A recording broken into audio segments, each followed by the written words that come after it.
तडाख सध्या आपण पाहू शकतोय, बिबट्या निश्चित पडलाय, काय अधिकची माहिती? नक्कीच त्याला जो डॉट होता तो समोरच्या बाजूला उजव्या पायाच्या जवळपास तो डॉट बसला होता। त्यामुळे गेल्या 15 ते अर्धा तास झाला असेल साधारणतः तो बेशुद्ध होण्याचा पूर्ण प्रयत्न झाला। त्याला हालचाल तो करत होता, मात्र बेशुद्धी त्याच्या असल्यामुळे तो जागेवरून हालत होता। शेवटी बांबूच्या सहाय्याने त्याला हलवण्याचा प्रयत्न करण्यात आला, खात्री करण्यात आली का खरंच तो बेशुद्ध होतोय का, डॉट बसलाय का।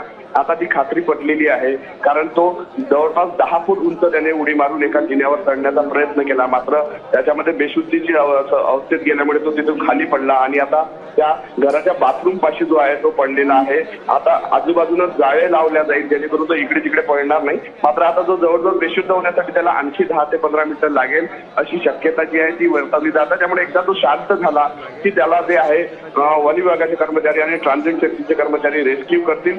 एक्सक्लुझिव्ह शॉट खरं तर साम टीव्हीवर आपल्याला पाहायला मिळत आहे। बिबट्या कशा पद्धतीने निश्चित पडलाय ते स्पष्टपणे जे आहे साम टीव्हीच्या कॅमेरामन सौरभ बोले हे सगळं आपल्याला दृश्य दाखवत आहे। आपण दृश्यांमध्ये पाहू शकतो की कशा पद्धतीने डॉट त्याच्या लागलेला, डोळे त्याचे उघडे आहे, मात्र तो हालू शकत नाही, यामध्ये कुठेतरी बेशुद्ध अवस्थेत गेलेला आहे।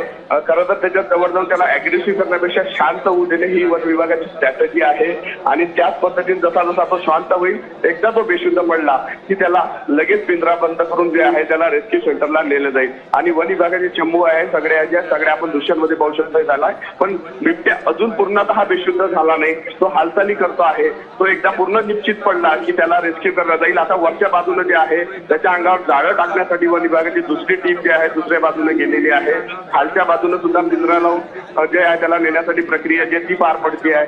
वरच्या बाजूने तेव्हा टिनाचा शेड वाजवणार त्याच भागात आता दुसरा वन विभागाचा कर्मचारी पोहोचलाय। एकदा जाळं टाकलं की तो त्याच्यात गुंतून राहील, हालचाल करणार नाही याची खात्री पटली की लगेच त्याला उचलून जे आहे रेस्क्यू सेंटर मध्ये किंवा ट्रान्झिट सेंटर मध्ये नेलं जाईल अशी माहिती जी आहे पुढे येत आहे। दृश्यांमध्ये साम टीव्हीवर आपण एसलीचे दृश्य पाहू शकताय।